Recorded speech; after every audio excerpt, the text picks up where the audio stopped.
नमस्कार साथियों, सुप्रभात। उम्मीद करता है आप सभी लोग ठीक होंगे, स्वस्थ होंगे, सकुशल होंगे।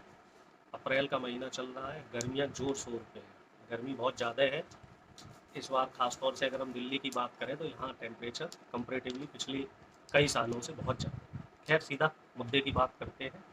मुद्दा है श्रीलंका में आए आर्थिक हालात और सिविल वॉर की स्थिति, और इसको कमोबेश हम भारत से कैसे जोड़ रहे हैं। कुछ लोग कहेंगे कि साहब ये तो इलॉजिकल बात कर रहे हैं, लेकिन आपको जैसे मालूम है कि मैं कोई भी बात करता हूँ तो वो तथ्यों पे आधारित होती है।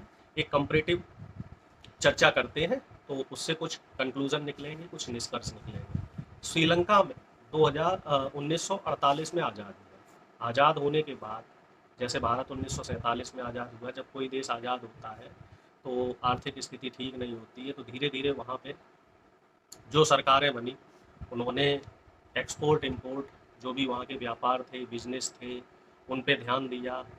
1960 और 62 तक स्थितियाँ काफ़ी ठीक होती रही, लेकिन उसके बाद जो सरकारें बनी, उन सरकारों ने कमोबेश या शॉर्ट टर्म फायदे देखने के लिए, दूरदर्शिता के अभाव से, जो डेवलपमेंट होता है किसी भी कंट्री के लिए, उस डेवलपमेंट की मुख्य जो दो तीन चीज़ें होती हैं उन पे ध्यान नहीं दी। पहली बात जो थी वो ये थी कि एक्सपोर्ट और इंपोर्ट, आयात और निर्यात। आयात और निर्यात क्यों जरूरी है? क्योंकि जब आप अपने देश से कोई सामान, जो आपके देश की खासियत है, विदेश में भेजते हैं, तो उसके एवज में आपको जो करेंसी मिलती है वो डॉलर के रूप में मिलती है। ठीक है। और जब आप कोई सामान बाहर से खरीदते हैं, अपने देश में लेके आते हैं, तो उसकी जो कीमत है, जो कीमत अदायगी है, वो भी आपको डॉलर के रूप में करनी पड़ती है। कोई भी देश तब तरक्की करता है जब एक्सपोर्ट और इंपोर्ट, आयात और निर्यात में एक अनुपात बना रहे हैं। यानी कि जितना सामान आप बाहर भेज रहे हैं, लगभग उतनी ही चीज़ें आप अपने देश में मंगाते हैं, या बाहर ज़्यादा भेज रहे हैं, बाहर से कम मंगा रहे हैं, तो देश तरक्की करता है। और दूसरी चीज़ होती है, जो आपके देश में इंफ्रास्ट्रक्चर है, जो आपके देश की खासियत है, उस पर ध्यान देना। तो श्रीलंका टूरिज्म पे डिपेंडेंट है, वहाँ पे कपड़े का काम होता है, और दो तीन चीज़ें हैं। तो वहाँ की सरकारों ने क्या किया, डेवलपमेंट पे, इंफ्रास्ट्रक्चर पे, और सामान जो है ना वो बाहर भेजने पे कम ध्यान दिया, मतलब डॉलर कम मंगाया। और स्थितियाँ ये रही कि बाहर से चीज़ें ज़्यादा खरीदी, तो उससे क्या हुआ कि डॉलर के रूप में करेंसी देनी पड़ी, ली नहीं। और दूसरी जो वहाँ की सरकारों ने चीज़ें की हैं, जो हमारे यहाँ की सरकारें भी कर रही हैं, फ्री में बांटने की, सारी चीज़ें फ्री में बांटने की। तो फ्री में बांटने से क्या हुआ कि डेवलपमेंट जो था वो कंपेरेटिवली कम हुआ, स्थितियाँ बिगड़ती गई श्रीलंका की। और 1983 तक आते आते श्रीलंका में स्थिति ये थी कि श्रीलंका 10% तो आयात कर रहा था और 90% निर्यात कर रहा था। वहाँ की करेंसी बहुत कमज़ोर हो गई। और आज की तारीख में स्थिति ये है कि श्रीलंका में डीजल पेट्रोल खरीदने के लिए 2-2 घंटे की लाइन लग रही है। श्रीलंका के ऊपर लाखों करोड़ रुपए का कर्ज हो चुका है। डीजल पेट्रोल की लाइन में खड़े लोग मर रहे हैं, आपस में झगड़े हो रहे हैं।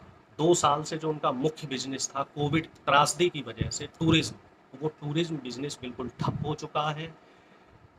श्रीलंका की जो मौजूदा सरकारें थी, उन्होंने पैसा लेने के लिए कुछ एक दो पोर्ट बनाए थे अपने आसपास में व्यापार करने के लिए, जिसको यूएस और तमाम बड़े कंट्रीज़ ने फाइनेंस करने से मना कर दिया था, लेकिन चाइना ने वहाँ निवेश किया। और स्थिति ये है कि बहुत बड़े भूभाग में आज के समय चाइना का होल्ड है। श्रीलंका में चाइना का होल्ड है, और चाइना ऐसा देश है, किसी से कहने की ज़रूरत नहीं है, जो सिर्फ अपना फ़ायदा देखता है।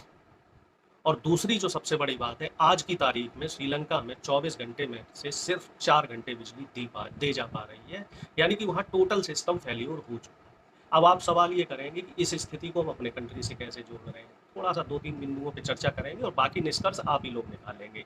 यहाँ की भी जो सरकार है, मोदी सरकार है, पिछले 8 साल से लोगों को फ्री में चीज़ बांट रही है। जैसे राशन फ्री में बांट दिया, किसानों को 500 रुपये अकाउंट में दे दिए।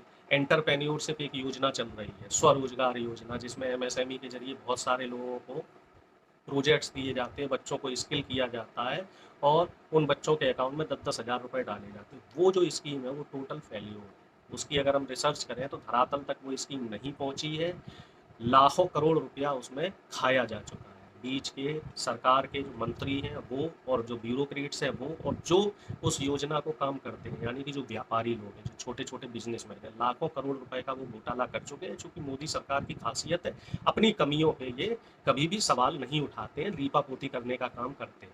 8 साल में रोज़गार की स्कीमें ठप हो चुकी हैं, नौकरियाँ जनरेट नहीं की जा रही हैं, उसके एवज़ में लाखों करोड़ रुपया जो है स्वरोज़गार के नाम पे डकार लिया गया, पहला बिंदु। दूसरा बिंदु जो है एक्सपोर्ट और इम्पोर्ट। हमारा देश जो है वो कृषि प्रधान देश है। अब कृषि प्रधान देश है तो हम ज़्यादा से ज़्यादा जो हमारे यहाँ की फसलें हैं वो बाहर भेजें, और बाहर से तो जो हम निर्यात कर रहे हैं वो कर ही रहे हैं। इस समय आपको पता है डॉलर की स्थिति क्या है। डॉलर रुपए की स्थिति में बहुत ज़्यादा मजबूत है। पिछली जो सरकारें थी तब 60 से 62 रुपए डॉलर हुआ करता था। अब इस समय 80 रुपए से ऊपर है, यानी कि हमारी करेंसी कमज़ोर हो चुकी है। डीज़ल, पेट्रोल पे पिछली सरकारों ने 3 से 4% टैक्स लगा रखा था, जो कि अब मौजूदा सरकार ने बढ़ा के 30 से 31% टैक्स कर दिया है, ठीक है? तीसरी स्थिति बैंकों की। लगभग 5,000 से बड़े-बड़े जो बिज़नेसमैन हैं, 5,000 से ज़्यादा बिज़नेसमैन वो बैंकों का लाखों करोड़ रुपए डकार चुके हैं, जिसमें से तकरीबन 450 बिज़नेसमैन का डाटा सरकार के पास है, बाकी 4,500 बिज़नेसमैन का डाटा सरकार के पास नहीं है। यानी कि बड़े-बड़े व्यापारी क्या कर रहे हैं, बैंकों से पैसा ले रहे हैं और उस पैसे को का घोटाला करके या तो वो विदेश में भाग गए हैं या वो कहीं छुपे हुए हैं। तो इसके पीछे भी शासन प्रशासन शामिल है, सरकार के लोग शामिल हैं, बड़े-बड़े अधिकारी शामिल हैं, क्योंकि आपको मालूम है मोदी जी की माया है, मोदी जी की कृपा है, मोदी सरकार की ये खासियत है कि वो हर बातों पे पर्दा डालने में माहिर है। और जो एक सबसे बड़ी बात है जॉब्स की, जो जॉब्स इस समय युवाओं के लिए सबसे महत्वपूर्ण चीज़ है, जॉब्स जनरेट नहीं हो रही हैं। ये स्थिति जो है वो बहुत विकट होने वाली है। प्रति व्यक्ति आय की हम बात करें तो वो आधी हो चुकी है, बेरोज़गारी दर की बात करें तो वो दोगुनी हो चुकी है, ग्लोबल हंगर इंडेक्स की बात करें तो भुखमरी क्रमांक में हम लोग 100वें से नीचे पायदान पे हैं, किसानों की प्रति व्यक्ति आय की बात करें तो वहाँ भी हमारी स्थिति बहुत ख़राब हो चुकी है। तो कुल मिला-जुला के जो सिनेरियो है, जो स्थितियाँ हैं, देश को राष्ट्रवाद की चाशनी में डाला जा रहा है और स्थितियाँ विकट से विकटतम होती जा रही हैं। और कहीं न कहीं मुझे ऐसा लग रहा है जो आज जो हालात श्रीलंका के हैं, हमारे देश के भी वही हालात हो सकते हैं, क्योंकि इससे पहले की जो सरकारें थी उन्होंने मध्यम वर्ग पे ध्यान दिया था। एक छोटा-सा पॉइंट और डिस्कस करूँगा, 2014 से पहले डायरेक्ट और इनडायरेक्ट 2 तरह के टैक्स हमारे देश में वसूले जाते हैं। पहला होता है डायरेक्ट टैक्स जो व्यापारियों से लिया जाता है, दूसरा होता है इनडायरेक्ट टैक्स जो मध्यम वर्ग के लोगों से लिया जाता है। 2014 से पहले डायरेक्ट टैक्स 60 से 65% पुरानी सरकारें लेती थी और इनडायरेक्ट टैक्स 35 से 40% लिया जाता था। यानी कि जो मध्यम वर्ग है उस पे कम बोझ डाला जाता था और व्यापारियों से लिया जाता था। आज की तारीख में कमोबेश जो डायरेक्ट टैक्स है वो घट के 35 से 40% हो गया और इनडायरेक्ट टैक्स बढ़ के 60 से 65% हो गया। यानी कि आम आदमी की जेब लूटी जा रही है और अमीरों को सब्सिडी दी जा रही है, अमीरों को छूट दी जा रही है। एक एग्जांपल समझ लीजिए, उससे आप चीज़ें समझ जाएँगे। 5 लाख से ऊपर जिसकी भी सैलरी है या जो छोटा व्यापारी 5 लाख से ऊपर उसको 30% टैक्स देना पड़ता है, जबकि जो बड़े-बड़े कॉर्पोरेट जगत के लोग हैं, कॉर्पोरेट घराने के लोग हैं, उनका टैक्स सरकार ने 30% से कम करके 22% कर दिया है। जी हाँ, कांग्रेस की जो पुरानी सरकार थी उस समय जो सेल टैक्स, सर्विस टैक्स है वो 12% लगता था, जो कि अब बढ़ा के 18% कर दिया है।